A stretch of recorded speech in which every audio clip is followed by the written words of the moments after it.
Every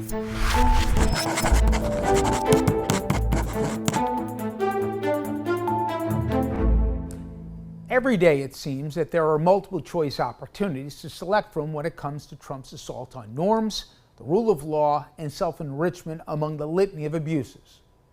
For today's edition of As the Trump World Turns, I could focus on a couple head-turners on his Mideast trip, from trying to hustle himself a personal $400 million jet, or his shocking comments standing shoulder to shoulder with the new Syrian president. Trump's decision to blow off Netanyahu and Israel to instead give a personal audience to Ahmad al-Sharaa raised eyebrows, but it's what he said about the man that made jaws drop. Young, attractive guy, tough guy, strong pass, very strong pass fighter. The fact that Trump gave him a photo op was surprising. That he also agreed to drop well-deserved sanctions against Syria is stunning. But to fawn over this guy as, quote, attractive, tough, with a strong past was utterly offensive. Al-Sharaa, until recently, had a $10 million bounty on his head from the U.S. Our intelligence agencies labeled him a leader of a terrorist organization. As a former insurgent, he led an Islamist rebel group with roots to al-Qaeda that attacked U.S. forces in Iraq in the 2000s. One wonders if his briefers were so inept as to not advise him who he was talking about, or worse yet, he knew and he just didn't care. Either way, it was the latest Dateline where you couldn't believe what you were seeing and hearing. But what I wanted to spend a few minutes on this morning was to point out that it's by no means just the commander-in-chief. He has surrounded himself with a similar group of both lightweights and opportunists. Take a look at what we saw and learned in a single news cycle. Let's begin with our Secretary of Health and Human Services, RFK Jr. By now, as you know, though neither a doctor nor a scientist, Mr. Kennedy is arguably the nation's leading vaccine skeptic, peddling debunked conspiracy theories. It's a cottage industry that's made him a lot of money through the years, even though it turns out he's vaccinated his own kids. This hypocrisy isn't just pathetic, it's also proven to be disastrous, as we've seen an unprecedented outbreak of measles in our country, including hospitalizations and the deaths of 2 children from a disease that we had cured more than a generation ago. During his confirmation hearings, you may remember, he apparently took a pause from the skepticism and said he supported vaccinations, only to offer contradictory guidance after reluctant Republicans felt his assurances were genuine. So on Wednesday, when pressed on if he would stand by his earlier promises that he delivered under oath, he said this. I don't want to seem like I'm being evasive. Yeah. But I don't think people should be taking advice, medical advice from me. Are you kidding me? It's not your job? That's exactly your job, you clown. You're the nation's chief health strategist.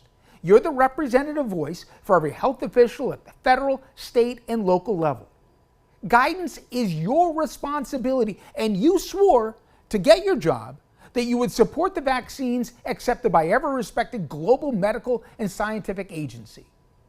But as shameful as his dereliction of duty was, his disinterest or incompetence with the agencies he's tasked to lead were equally disgraceful. Last month, his agency began laying off 10,000 workers, and coupled with unreplaced attrition and buyouts, it translates into a reduction of roughly a quarter of his workforce. When asked about specific cuts, he seemed to be clueless at best. The lead poisoning prevention program at the Centers for Disease Control was completely eliminated, gone. When a senator asked RFK about it, he responded lead poisoning was an extremely significant concern of his. Confused, the senator then asked, well, if it's so important, how do you address it after you fired everybody? RFK said he'd have to get back to her. Another senator asked about gutted programs that oversee worker safety, including for minors. Again, RFK said this program critically important, to which the senator said, then why'd you fire 90% of your staff? RFK said he again would have to get back to her. In afternoon hearings at the House, it was more of the same. He promised no life-saving research was compromised. When confronted, that more than $20 billion in cuts to the National Institute of Health were in the offing, he again struggled for answers. We all knew he was beyond unqualified, but Wednesday proved he's also disingenuous and disinterested. Next, let's go to Kristi Noem, the Secretary of Homeland Security. Now, you may remember the former South Dakota governor was made famous or infamous for proudly writing in her own book of killing her puppy for being, in her words, untrainable. Well, anyway, her new position apparently seems primarily focused on photo ops, whether it's posing in front of inmates or her seemingly endless commando-inspired get-ups. She also, seemingly inspired by the president, had the nerve to request a new $50 million Gulfstream jet for her personal travel. I cannot make this up. Regardless, she too testified on Capitol Hill on Wednesday, and she was unsurprisingly grilled on what her agency is doing to facilitate the return of Abrego Garcia. He's the guy who was mistakenly deported from the U.S. and sent to El Salvador, as well as 2 American children who were wrongfully deported by her agency. Despite a federal court castigating her handling of these cases and the U.S. Supreme Court ordering their return, Noem said she had no such responsibility. When she was pressed to acknowledge that the photos of Garcia that Trump used as evidence of gang ties were in fact doctored, she wouldn't answer the question. Here's part of that exchange with Senator Swallow. The letters MS and the number 13 in Times Roman numeral font, that they are doctored on this photo, right? Congressman Abrego Garcia. No, I'm just asking about this photo. It wasn't based off of tattoos. It was based off an entire case. And I'll accept that case against him. for the purpose of this question. You agree, though, that this is doctored. Is that right? The same protocols that are Madam applied Secretary, to every I want you to have with credibility, law enforcement. and I want you to be taken seriously. Is this doctored or is it not Sir, doctored? I am taken quite seriously. Is it because I doctored approached or my not job with doctored? We deserve more than photo ops from a Homeland Security Secretary. Finally, we turn to possibly the most chilling example of how this administration operates outside of the national interest.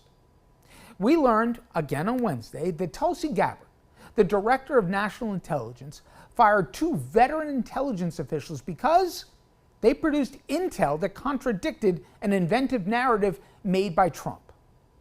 Now, I should tell you, both of the 2 officials had more than 25 years apiece of experience under administrations of both Republican and Democrats. They were reportedly considered among the most respected individuals in the intelligence community. So you say, why? Well, their unpardonable sin, it turns out, is that upon investigation, they found no coordination between Venezuela's government and a notorious gang. Now, this is significant because Trump used that baseless justification to invoke an act from 1798 to deport immigrants without due process. The takeaway is that our intelligence agents are now apparently contingent on producing analysis that's aligned with the president's political agenda rather than being truthful and apolitical. So, my friends, put this all together, and the snapshot we got from a single day is that in Trump world, the fish rots from the head.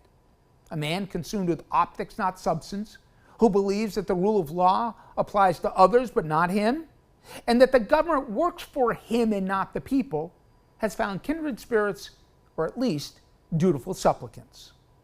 My friends, the guardrails are gone.